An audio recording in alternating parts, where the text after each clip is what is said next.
Assalamualaikum warahmatullahi wabarakatuh. Selamat pagi adik-adik siswa kelas 3 SDN Tunas Harapan. Berjumpa lagi dengan Bapak Via Farizal.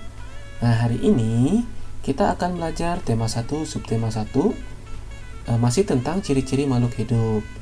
Kali ini kita akan belajar di pembelajaran 5. Kalian masih ingat kan bahwa salah satu ciri-ciri makhluk hidup yaitu tumbuh dan berkembang. Nah, agar bisa tumbuh dan berkembang dengan baik, kita harus menjaga kesehatan tubuh kita agar terhindar dari berbagai penyakit yang bisa merugikan diri kita.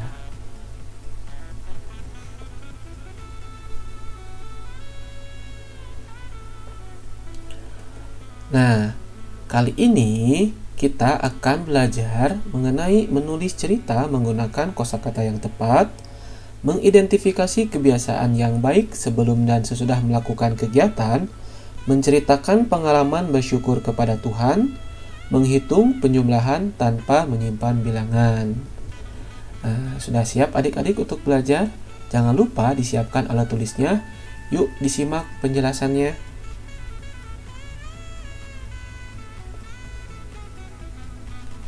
Bagian pertama, kita akan belajar menuliskan cerita menggunakan kosakata yang tepat, mengidentifikasi kebiasaan yang baik sebelum dan sesudah melakukan kegiatan, dan menceritakan pengalaman bersyukur kepada Tuhan.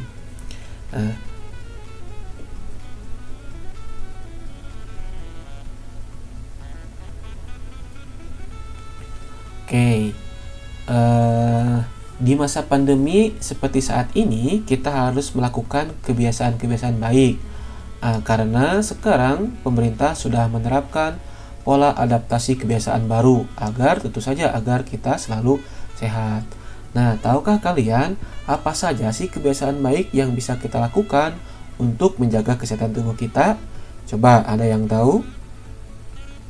Nih, Bapak akan memberikan sedikit contoh tentang contoh-contoh kebiasaan baik yang bisa kita lakukan dalam kehidupan sehari-hari. Nah, di sini ada contoh-contohnya. Misalnya yang pertama, mencuci tangan dengan air mengalir setelah memegang benda di tempat umum dan sebelum makan. Yang kedua, menggosok gigi sebelum tidur. Yang ketiga, berdoa sebelum dan sesudah melakukan kegiatan. Ini di antara 3 kebiasaan ini, manakah kebiasaan yang sering adik-adik lakukan? Harusnya ya, ketiga-tiganya harus dilakukan ya kebiasaan ini. Bapak akan jelaskan satu persatu mulai dari kebiasaan yang pertama, yaitu mencuci tangan dengan air mengalir setelah memegang benda di tempat umum dan sebelum makan. Nah, setiap hari pasti kita menyentuh benda-benda di sekitar kita yang tentu belum terjamin kebersihannya. Nah, benda-benda yang kotor tersebut mengandung kuman ya. Jadi kalau misalnya kita setelah memegang benda-benda umum atau benda-benda yang kita tidak tahu kebersihannya, kuman itu akan menempel di tangan kita. Apabila tidak mencuci tangan sebelum makan, kuman-kuman tersebut akan masuk ke perut kita bersama dengan makanan yang kita makan. Apa akibatnya? Akibatnya kita bisa terkena sakit perut atau diare.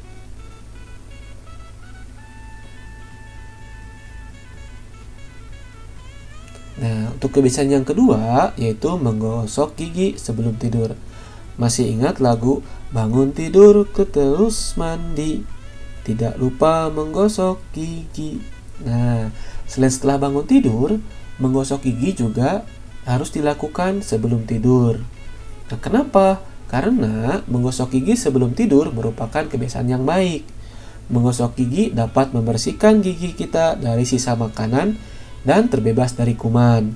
Saat tidur, kuman dalam gigi kita bekerja dan merusak gigi. Kamu pasti tidak mau gigi kalian bolong atau nanti jadi ompong, seperti gambar ini. Nah, giginya nanti rusak dan juga ompong. Untuk kebiasaan yang ketiga, berdoa sebelum dan sesudah melakukan kegiatan. Nah, salah satu sikap bersyukur kepada Tuhan adalah berdoa. Berdoa itu merupakan salah satu pengamalan Pancasila, yaitu sila pertama yang berbunyi ketuhanan yang Maha Esa. Nah, berdoa dilakukan sebelum dan sudah melakukan suatu kegiatan, misalnya sebelum dan sesudah makan, sebelum dan sesudah belajar, sebelum dan sesudah melakukan perjalanan. Yang keempat, sebelum dan sesudah tidur. Oke, masih ingat doa-doanya? Silakan pelajari lagi doa-doa kegiatan tersebut. Ngomong-ngomong, sudahkah kamu berdoa hari ini? Jika belum, mulailah berdoa, ya. Oke, selanjutnya Bapak akan menjelaskan di bagian kedua tentang menghitung penjumlahan tanpa menyimpan bilangan.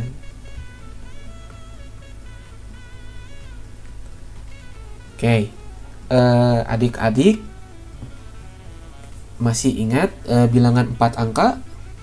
Bilangan 4 angka itu terdiri atas ribuan, ratusan, puluhan, dan satuan. Nah, sekarang kita akan belajar operasi penjumlahan bilangan 4 angka tanpa menyimpan. Maksudnya, jadi penjumlahan bilangan 4 angka itu dihitung dengan cara bersusun pendek. Ingat kembali ya, penjumlahan dengan cara bersusun pendek harus memperhatikan nilai tempatnya. Bilangan-bilangan dengan nilai tempat yang sama harus diletakkan sejajar. Nanti kalian letakkan ribuan dengan ribuan, ratusan dengan ratusan, puluhan dengan puluhan, satuan dengan satuan. Gimana? Masih bingung? Kalau masih bingung, Bapak akan contohkan. Oke, adik-adik, perhatikan contoh berikut. Bapak punya sebuah soal 1205 ditambah 1143. Ada yang tahu jawabannya? Nah, cara mengisinya kita bisa menggunakan cara bersusun pendek yang telah dijelaskan pada bagian sebelumnya, yaitu dengan menempatkan nilai suatu bilangan dengan nilai yang sama. Nah, misal 1000 atau ribuan kita sejajarkan dengan ribuan, ratusan kita jajarkan dengan ratusan, puluhan dengan puluhan, dan satuan dengan satuan. Nah, kita bisa melihat seperti ini ya. Kemudian penjumlahannya kita jumlahkan dari bagian yang paling kanan atau dari satuan terlebih dahulu. Misal di sini berarti yang satuannya bilangan pertama 5 ya, bilangan kedua 3. Kita jumlahkan satuan dengan satuan atau 5 ditambah 3 sama dengan 8.